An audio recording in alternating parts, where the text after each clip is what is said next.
White claims to believe in fairness, protection, and everyone following the rules. But what white really means is you're going to play Magic exactly the way I allow you to, between creatures entering tapped, any creatures gaining them life, and of course board wipes. White is my least favorite color in Magic, but it might also be one of the best colors for new players to learn. Today we're exploring what white believes, how white wins, the most common abilities, and why some players absolutely love it, even if I don't. How's it going, Z Squad? Big Z here. Welcome back to Magic Made Simple, the series where we learn Magic the Gathering without making it feel like homework. In the first episode, we covered the basic rules of Magic, including lands, mana, combat, card types, and the 5 colors. Now, we're giving each color its own episode, beginning with the color traditionally placed first, white. Every color in Magic has its own philosophy. White believes that peace is possible when everyone works together and follows a shared system of rules. It values order, community, cooperation, protection, equality, and responsibility. White is willing to sacrifice their individual freedom, and doing so protects the larger group. At its best, white represents heroes, healers, soldiers, communities standing together against something stronger than any one person. At its worst, white can become controlling, rigid, and authoritarian. White doesn't ask whether its rules are fair to you. It believes the rules are fair because they apply to everybody. The philosophy appears directly in white cards and mechanics. White creates armies, protects its creatures, gains life, and establishes rules that make certain actions more difficult. And if the battlefield becomes too chaotic, white can reset everything and start over. The last part is one of the many reasons white and I don't always get along. White has several ways to win the game. One of its most recognized strategies is building a wide battlefield. Instead of relying on one enormous creature, white can produce several smaller creatures and creature tokens. These creatures become much more dangerous when white uses effects to increase its power and toughness of the entire team. There's an often called Anthem effects, named after an older card called Glorious Anthem. A single 1/1 token isn't frightening, but a ton of them, additional power, can end a game very quickly. White also uses efficient creatures with combat focused abilities. Some attack while remaining ready to block, others can gain life when they deal damage or strike before an opponent creature has an opportunity to fight back. White wants its creatures to work together like an organized army rather than a random collection of threats. Another major white strategy is life gain. Gaining life can help you survive aggressive decks, but successful life gain decks do more than simply increase their life total. They use the gaining life to trigger additional effects.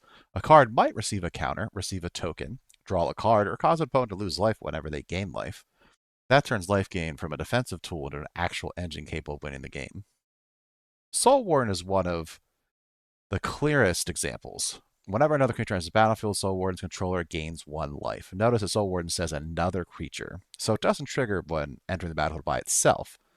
But it doesn't say the creature must be yours. So your creatures, your opponent's creatures, and the creature's triggers, or any tokens, trigger Soul Warden.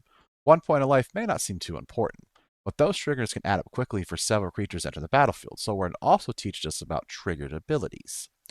Words such as when, whenever, and at usually indicate an ability trigger when a particular event happens. In this case, event is another creature entering the battlefield.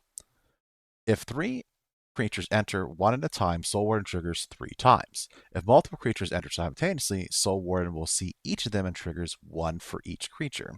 Now that life can keep you alive, activate other cards and help build towards a much more dangerous board state. Ocelot Pride demonstrates several things that white does well on a single card. It has First Strike and Lifelink. First Strike changes the timing of combat damage. A creature whose First Strike deals its combat damage before creatures without First Strike or Double Strike deal theirs. If Ocelot Pride deals damage to destroy a blocked creature during First Strike, that creature won't survive and deals damage back. Lifelink means the damage dealt by Ocelot Pride also gains us more life. That life gain can then activate Ocelot's Pride's next ability at the beginning of your end step. If you gained life this turn, Ocelot Pride creates a 1/1 cat. It doesn't care how you gained life. You could attack with a creature that has lifelink, you can trigger Soul Warden, or another life gain spell. As long as you gain life during your turn, Ocelot Pride rewards you with its end step. This gives us an example, a simple engine. Soul Warden gains life, which will add a creature. Ocelot Pride notices the life gain and creates another creature at the end of the turn. That cat will then help trigger Soul Warden, block an attacker, or join your growing army. Ocelot Pride becomes an even more explosive if you have the City's Blessing. The City's Blessing is granted by cards using the Ascended mechanic once you control at least 10 permanents after you receive this blessing, you keep it for the rest of the game, as long as you have 10 permanents. If Ocelot Pride sees that you have a City's Blessing, it can copy the tokens that enter on the battlefield under your control that turn. That's a small cat deck can suddenly become a massive token army. Authority of Consul shows white more controlling side. If a 1-mana enchantment with 2 important effects, first creatures controlled by your opponents enter the battlefield tapped. A tapped creature normally cannot block, and is usually cannot attack until its controller untaps it on their next turn. It slows aggressive decks and makes it harder for an opponent to surprise you with a new blocker. Second, whenever a creature enters under an opponent's control, you gain 1 life. Your opponent is trying to develop their battlefield, but white turns that action in additional time and resources. Authority doesn't destroy their creatures or stop them from casting those creatures. It simply changes the rules on how those creatures enter the battlefield. That's classic white. You may play your creatures, but it enters tapped. I'm gaining life for the inconvenience. Cards like Authority of Consuls are sometimes described as tax or rule-setting effects. Some taxes require an opponent to play additional mana. Others limit how many spells can be cast, restrict attacking, or change how permanents enter the battlefield. These cards may not win immediately, but they force opponents to play at a white's preference pace. Let's review some of the keywords frequently associated with white.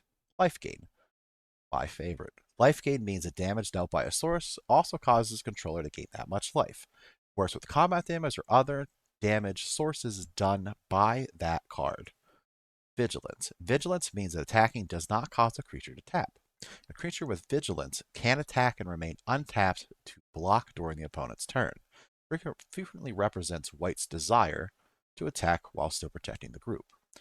Double Strike. Double Strike allows a creature to deal damage during both its first strike damage step and a normal combat damage step. That means it can potentially deal damage twice. Double Strike is first strike and then regular strike. So combat first, they hit first, then they do their normal damage.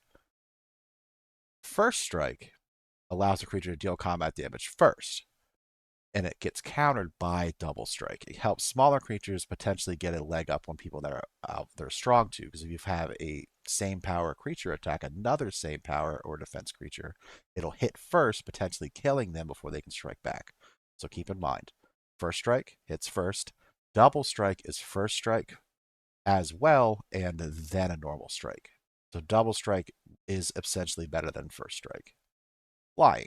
Flying means a creature can normally only be blocked by another creature with flying or a creature with reach. Picture a big old tree slapping out, and of course birds fighting in the air. Flying typically appears in every color, but typically for white, it's angels, spirits, and birds. White is also one of Magic's strongest colors for removing permanents. It can destroy or exile creatures, enchantments, and artifacts. Exiling a permanent is often stronger than destroying it because an exiled card doesn't go to the graveyard, making it more difficult to return or reuse with black. White removal frequently comes in a form of compensation. White might gain life, receive a basic land, or create a small token. That reflects White's philosophy of balance. White removes the dangerous threat, but gives something back in exchange. Of course, giving someone a 1/1 token after exiling their enormous creature isn't exactly fair, but at least they gave you something. White can also clear the battlefield with board wipes. Cards such as Wrath of God destroy every creature, not only the creatures controlled by an opponent. That may appear symmetrical, but white control decks can prepare for that effect and might hold creatures in their hand, protect an important permanent, or rebuild the deck a little faster or their board state. So yes, white believes in equality. Everyone loses their creatures equally.